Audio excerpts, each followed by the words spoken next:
Regional Transportation Commission of Southern Nevada. Ms. Maynard. Thank you, Chairman and Commissioners. Your first item is to conduct your first citizens participation period. This is the first time set aside for public comment. This period is limited to items on today's Regional Transportation Commission agenda. Anyone wishing to provide public comment, please step forward to the microphone, state your name, spell your last name for the record. Please limit your comments to 3 minutes. As a reminder, you can't give your 3-minute allocation to someone else.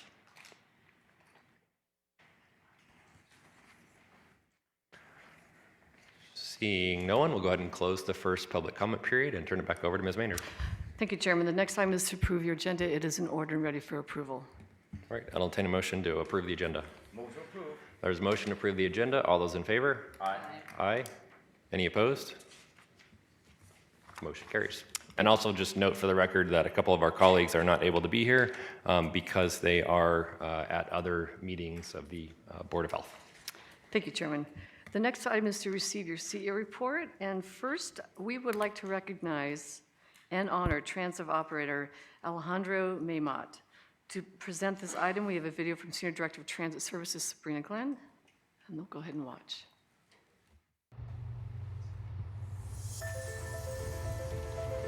Thanks, MJ. Today we're recognizing Transdev operator Alejandro Maymot.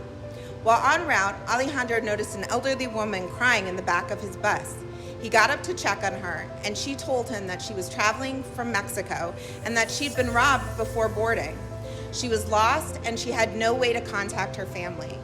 He quickly contacted the bus operations center, gave her food and water, and brought her to meet Metro at our maintenance facility. On behalf of the RTC and our Board of Commissioners, we'd like to thank Alejandro for going above and beyond to take care of his passengers. Now let's go surprise him with the Crystal Bus Award. Alejandro. Hi, how are you? Do you remember me? We met a couple weeks ago and you were telling me a story about an amazing thing that you did for one of our passengers here in Las Vegas. And so I just wanted to take this opportunity and present you with one of our Crystal buses for your outstanding efforts to help her in her time of need. We're so thankful for drivers like you and everything that you do. I really appreciate it. Thank you. That was so kind of you. You really did a great job helping her. Thank you so much for this award. This means a lot to me. So I want to keep doing the good work. Alejandro, please stand up so you can be recognized.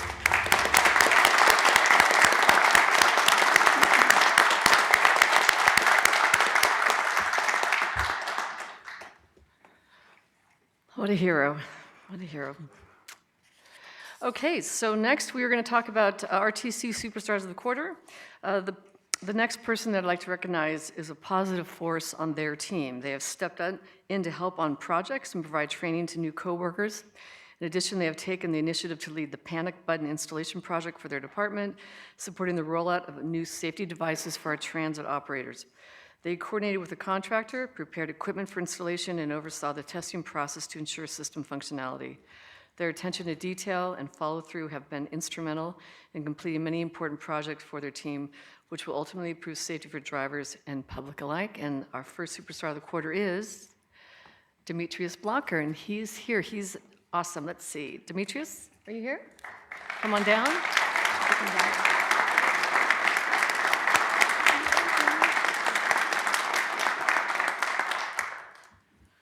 And our second Superstar of the Quarter has been instrumental in coordinating their team's efforts to minimize service impacts to our transit customers near big events and major construction projects.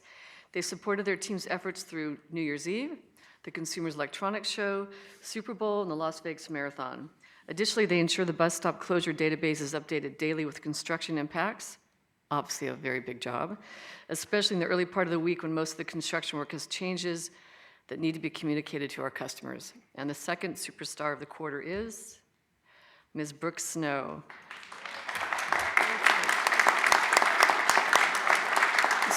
So if we could invite down, actually I'd like to invite down everybody, Alejandro and Brooke and Demetrius, come down and take a picture with the commissioners.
Thanks to RTC, Demetrius, Brooke, you are amazing. Could not do what we do without you. And Alejandro, you are a hero.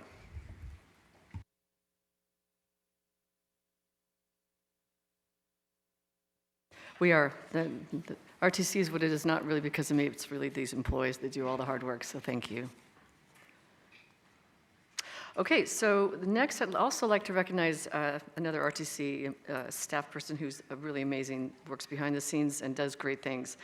So recently the Women's Transportation Seminar, or WTS, and this is an international organization that supports and promotes women in transportation. Tracy, I know you're aware of it. We have a Nevada chapter now, and it was recognized during the annual member conference in New Orleans and received a silver designation for the WTS chapter Circle of Excellence Awards. The criteria for earning an award includes benchmarks in membership recruitment and retention, operations, communications and events, and professional development programs. And since the beginning of the year, WTS Nevada has focused on member events and partnerships with other professional associations to grow the chapter. And I'll tell you, the chapter was all but it died on the vine. And Eileen Pastor, who works with RTC, she has been instrumental in not only standing up, but actually getting it to the point where it was recognized at the national conference. So if Eileen's here, I'd like her to stand up so she could be recognized.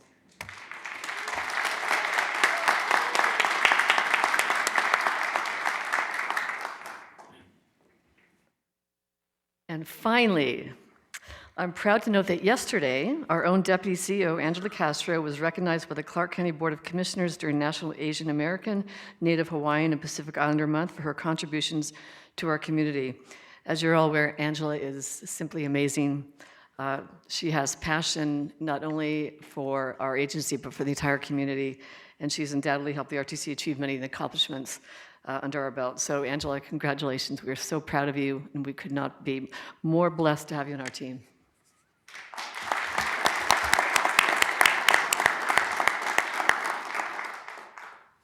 And then last week, we celebrated National United for Infrastructure Week, recognizing the challenges and opportunities in the infrastructure space.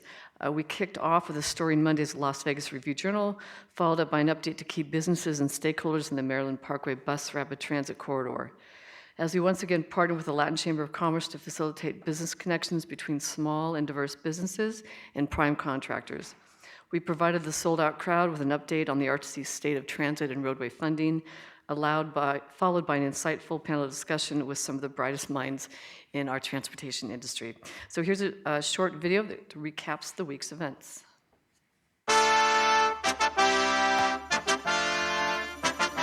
So excited to be out here with all the business owners and other people who have interest in the Maryland Parkway Bus Rapid Transit project. This project is so exciting. It's to connect everything from our airport to UNLV to multiple hospitals and our downtown medical district. Just excited to get this project done, and congratulations to RTC.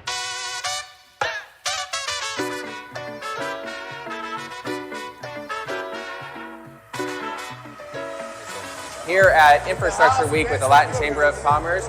Can't wait to see how the RTC supports infrastructure and our growing economy in Southern Nevada. We're honored to have you here, and we look forward to seeing more work from the Latin Chamber of Commerce with you in areas that we can agree on, and let's make it happen. Let's do it. Infrastructure is incredibly important for our community. It's important for our economy to help move workers around, to help us move goods around. It's important just for the community too, to be able to reach the critical things that we need. Access to healthcare, access to education, access to economic opportunity. Well, we need to understand the problem first, and that's why these conversations are so important, because I think the RTC's done such a great job that sometimes the public forgets that this is an issue and it's something we need to concern ourselves with. These conversations like we're having today are the start of getting everybody on the same page. Equity equity should be a part of every conversation, and the only way to do that is to have people, a diverse group of people at the table to talk about all these issues, transportation only being one of them. It matters who's at the table having the conversations to make sure that equity is included. My name's Ann Barnett. I'm the CEO here for the Nevada Contractors Association, and we're so excited to be here for the Latin Chamber and RTC's Business Expo. It's just a great opportunity to network with our business community, get to meet people, and let them know what we do here. Investing in infrastructure and transportation is important for many reasons. For me, investing in infrastructure means it's a job-creating plan. At the legislature, we call the CIP bill the jobs bill because that's what creates jobs in Nevada. And I'd like to recognize the RTC's Government Affairs Media Marketing team. It was a lot of work that went into this event, so if they're here, thanks so much. Stand up, please. Media Marketing.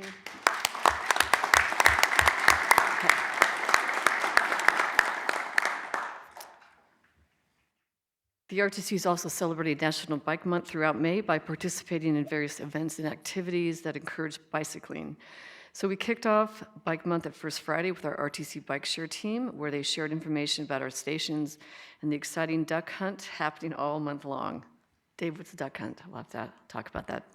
The RTC Bike Center hosted bi-weekly bike repair clinics. We partnered with the Southern Nevada Bicycle Coalition to promote their community ride downtown, and we celebrated Bike to Work Week, ending with a celebration at the Bonneville Transit Center. We actually tried to find, Commissioner Jones was riding his bike all week to work, but he was too fast for us to catch him on camera next time. And there's still time to get involved. We have 2 more events, a community ride this Saturday at Centennial Lawrence Trailhead, and a bike trailing unveiling next week with Chairman Jones. So you can find more details at rtcsnv.com/bikemonth2024. Also, at the request of Commissioner Segerblum, I think he'd like us to incorporate going forward just an update on our ridership.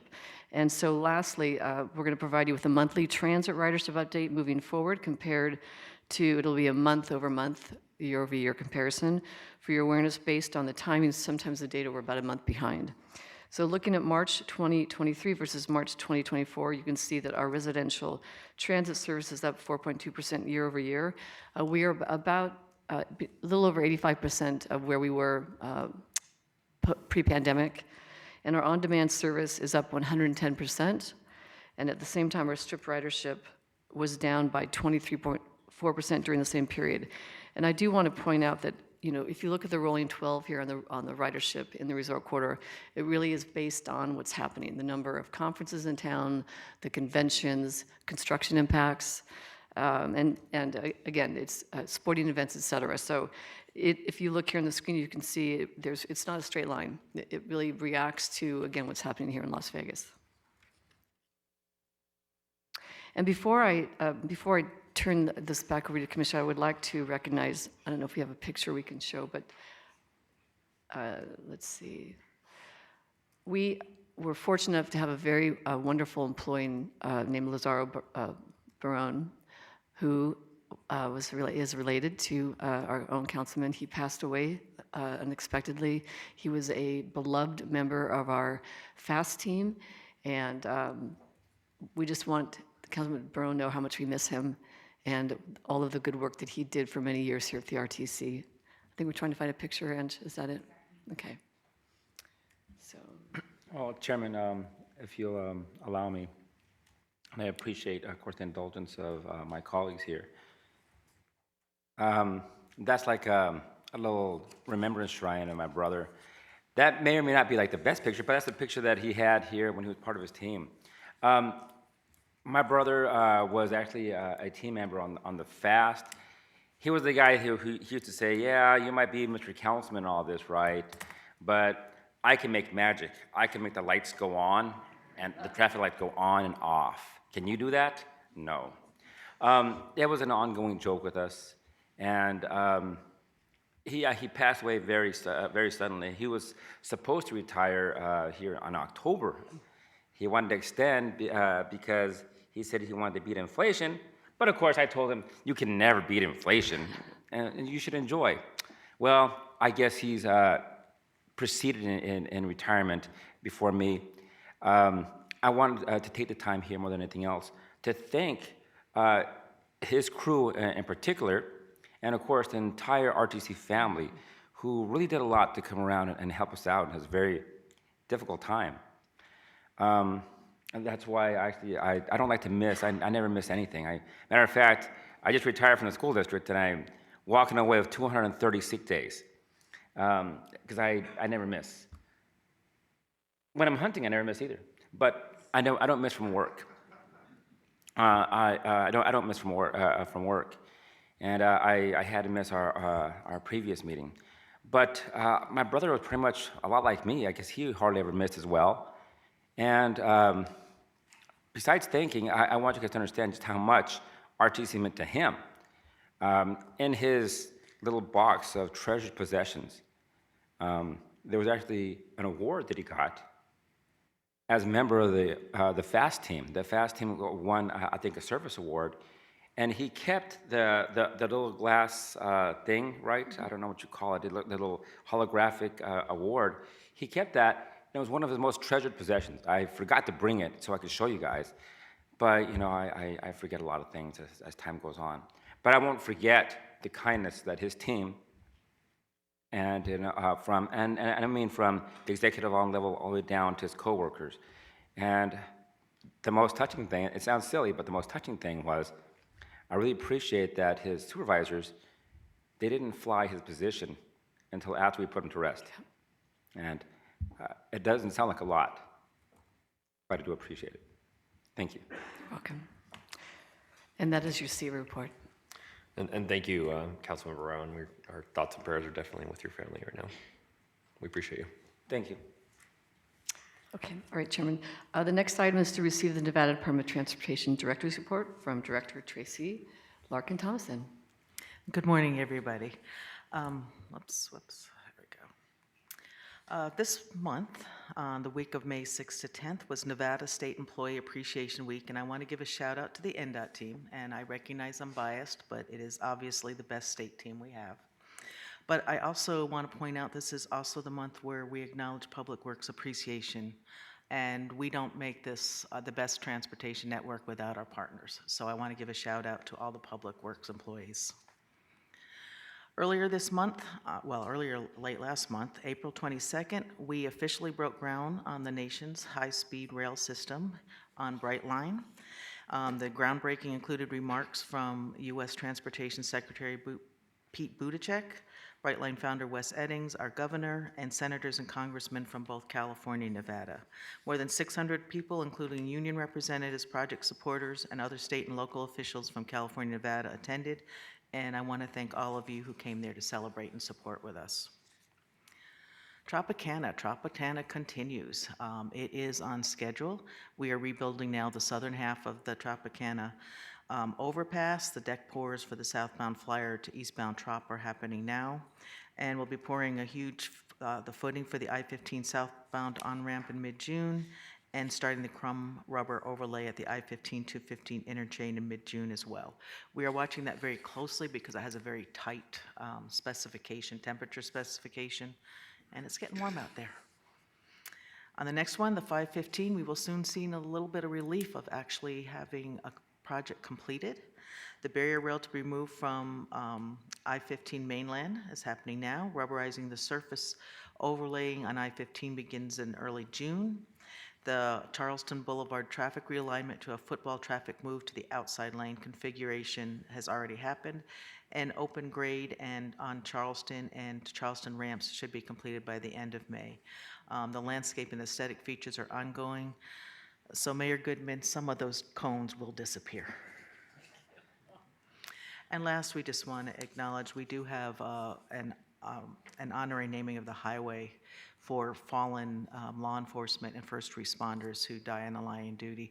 So we have placed signs up for Sergeant Michael Abet and Trooper Alberto Felix. They can be located for Sergeant I-15 northbound a half mile south of Craig and north of Craig for the southbound one, and Trooper Felix is a half mile south of the Speedway Boulevard and a half mile north of the Speedway Boulevard. So just to continually recognize what they gave to serve us. That concludes my report. Thank you. Thank you, Director. Any questions or comments? Seeing none.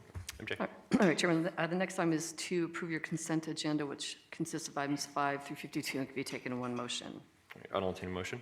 Move to approve. There's a motion to approve the consent agenda. All those in favor? Aye. Any opposed? The motion carries. Thanks, Chairman. The next 3 items can be taken all at once. Item 53 is to receive a presentation on the tentative budget for fiscal year 2025, and then 54 is to conduct a public hearing on that tentative budget, and then 55 is to adopt that the budget. So I'm going to ask our Senior Director of Finance, Sherwin Gutierrez, to present. Thank you, MJ. Good morning, Chairman Jones and members of the Commission. I'm here, Sherwin John Gutierrez for the record, and I'm here to present the budget for fiscal year 2025. For fiscal year 2025, our total funding sources is $1.1 billion. Our major funding sources is sales tax at $327.3 million, fuel taxes at $230.1 million, and grants at $201.2 million. So our sales and use tax revenue, we are projecting for fiscal year 2024, $318 million, and budgeting $327 million for fiscal year 2025. For our fuel tax revenue, we are projecting $214.6 million for fiscal year 2024, and we're budgeting $230.1 million for fiscal year 2025. For our fiscal year 2025 transit funding sources, we are budgeting $503.2 million, and our major sources for our transit is sales tax at $245.5 million, capital grants at $105.1 million. For our general market and strip corridor fare revenue, we are projecting for fiscal year 2024, $59.4 million, and we're budgeting the same amount for fiscal year 2025. Now we go on to our funding uses. So for fiscal year 2025, our total funding uses, we are budgeting $1.1 billion, distributed between capital outlay at $572.6 million, contracted services at $379.7 million, debt service at $102.6 million, and salaries and benefits at $59.7 million. Our fiscal year 2025 capital outlay, out of that $572.6 million, $446 million goes to our roadway funding, which is distributed among our member jurisdictions. And transit gets $122.5 million. For our fiscal year 2025 transit funding uses, we are budgeting $503.2 million, contracted services at $336.5 million, capital outlay at $122.5 million, salaries and benefits at $26.2 million, transfers to admin at $18 million. For our fixed route contract cost for fiscal year 2024, we are projecting $156.2 million and budgeting $171.5 million for fiscal year 2025.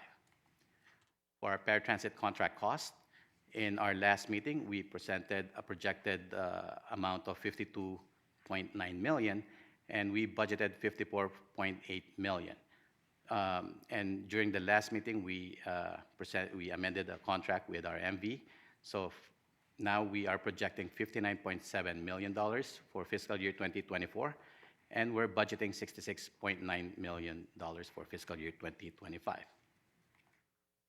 For our transit security costs, we are projecting for fiscal year 2024, $17.36 million, and we're budgeting $23.16 million for fiscal year 2025. For our transit capital budget, out of the $122.5 million that we budgeted, $105.1 million will be grant funded, and most of our budget will be spent on replacing our fleet and also improving our facilities and bus shelter and safety enhancements. That concludes our prepared presentation, and I'm happy to answer any questions. Very good. Any question or comments from the board? No? All right, then we need to open the public hearing. All right, this is a public hearing. Anyone wishing to provide public comment with regards to the proposed budget, please step forward to the microphone, state your name for the record, spell your last name, and please limit your comments to 3 minutes. Seeing no public comment, we'll go ahead and close the public comment on the 2025 tentative budget. And I will entertain a motion to adopt the final budget for fiscal year 2025 and direct the Department of Finance to transmit the final budget as adopted to the Nevada Department of Taxation. Move to adopt. All right, there is a motion on the floor. All those in favor? Aye. Aye. Any opposed? Motion carries. Great, thank you, Chairman. Thank you, members of the commission. The next item, 56, is to receive information from our legal counsel. We have nothing to discuss this month, so we'll move on to the last agenda item, which is to conduct your final citizens participation period. Very good. This is the second time set aside for public comment. Anyone wishing to provide public comment with regard to matters before the Regional Transportation Commission, please step forward to the microphone, state your name, and spell your last name for the record. Please limit your comments to 3 minutes, and as a reminder, you cannot give your 3-minute times to anyone else. All right, first up we have Richard Stack. Hi, good morning. Richard Stack, last name S-T-A-C-K. I'm the Chief Operating Officer of Intercon Security Systems Incorporated. I'd like to thank the RTC board, leadership, and security team for allowing us to be here today. I'm happy to report that we are prepared to start the security services on July 1st. Our program requires approximately 330 personnel. We've had over 800 applicants for those jobs. That includes incumbents and new hires. We've extended offers to over 400 incumbent and new hire personnel, and have already begun training for those personnel. We've targeted that 400 mark so we'd have enough personnel for vacations, ongoing training, surge responsibilities, and allow people to have time off for sick or other items. To date, we've already graduated our first class, and I'm happy to report that RTC security leadership assisted us in taking personnel out for facilities orientations.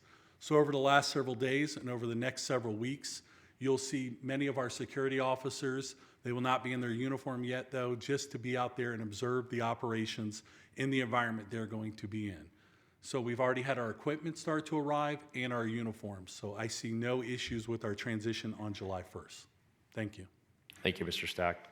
Ms. Jones? We have a microphone for her.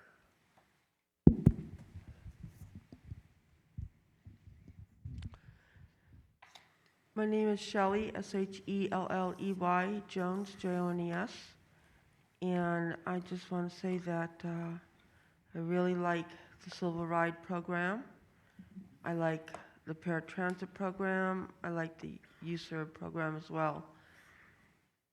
And I thought that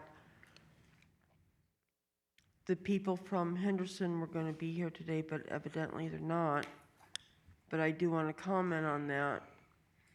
And what I want to say is you shouldn't take bus stops away from people who are ADA.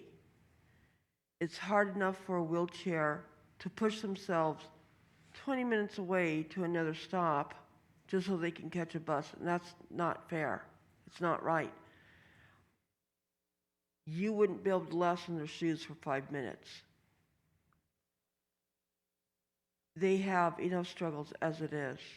And anybody else who is covered under the ADA, who rides public transit, fixed route, whatever, you should make it more accessible for them, not take things away. How dare you? Because if it was your family members, trust me, you would make sure that they got to their appointments on time. You would make sure they were not late to anything. Other than that, have a good day. Thank you. Thank you, Ms. Jones. I have a Les Pieris Streeter. Go ahead and step forward to the microphone.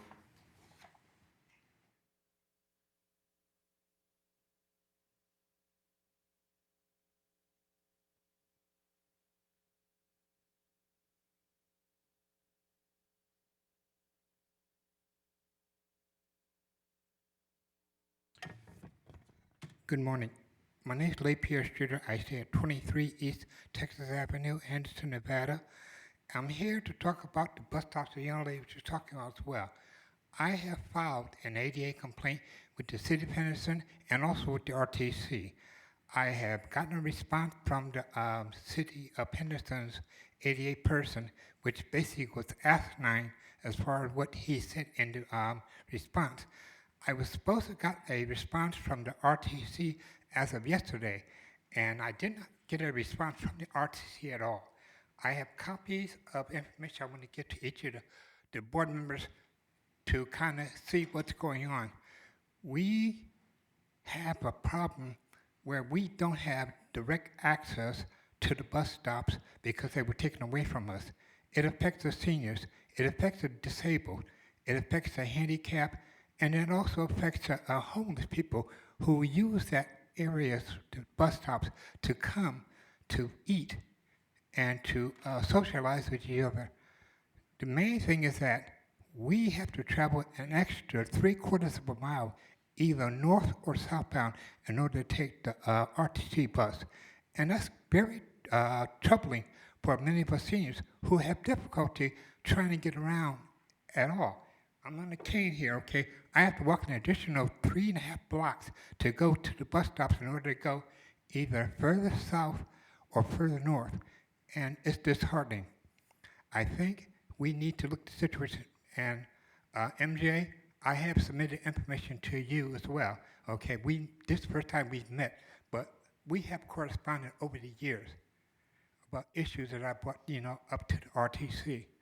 But I think it's important to know that the seniors are basically being marginalized. We're being dismissed. And the only reason that's happening is because the mayor of the city of Henderson has acquiesced to one of her campaign contributors in a financial situation, and also the fact that it's a business owner on Water Street. They took away the bus stop situation in order to accommodate 3 extra parking spaces in front of that business.